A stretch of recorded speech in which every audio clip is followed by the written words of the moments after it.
ఇవాళ అసెంబ్లీలో వాలంటీర్ల మీద చర్చాంశం జరిగిందండి.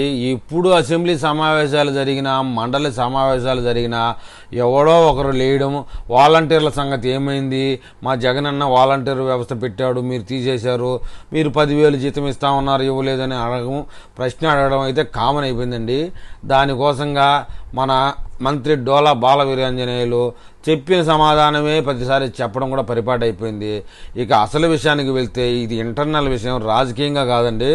కూటమి నాయకులు కానీ కూటమి కార్యకర్తలు కానీ చెప్పేది ఏంటంటే, ఒరే వాలంటీర్లు అంటే వైసీపీ కార్యకర్తలరా, వాలంటీర్ వ్యవస్థను రెన్యువల్ చేసే పరిస్థితి లేదురా అంటే ఎవ్వరూ వినడం లేదండి.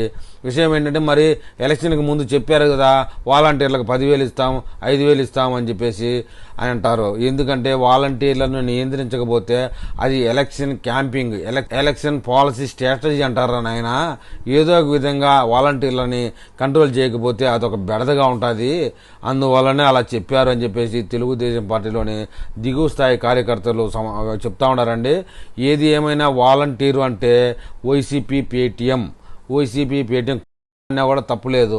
మొత్తానికైతే చంద్రబాబు నాయుడు గారు కానివ్వండి, తెలుగుదేశం పార్టీ కూటమి నాయకులు కానివ్వండి, వాలంటీర్ వ్యవస్థను మీకు రెన్యువల్ చేస్తాం, 10,000 జీతం ఇస్తామని కానీ చెప్పకపోయి ఉంటే గనక ఇది అబద్ధమే అయినప్పటికీ వాలంటీర్లు వాళ్ళు చేసేటటువంటి అరాచకాలకి అంతు పంతు లేక అప్పుడున్న పోలీస్ వ్యవస్థ, బులుగు పార్టీకి సంబంధించినటువంటి పోలీస్ వ్యవస్థ ఆ యొక్క వాలంటీర్లు చేసేటటువంటి బీభత్సాన్ని కంట్రోల్ చేయలేకపోగా ఎలక్షన్లో కూటమికి చాలా డ్యామేజ్ జరిగేదని, ఇది ఒక ఎలక్షన్ స్ట్రాటజీగా తీసుకొని అలా చెప్పారనేటటువంటి విషయం అనేది వాస్తవం అండి.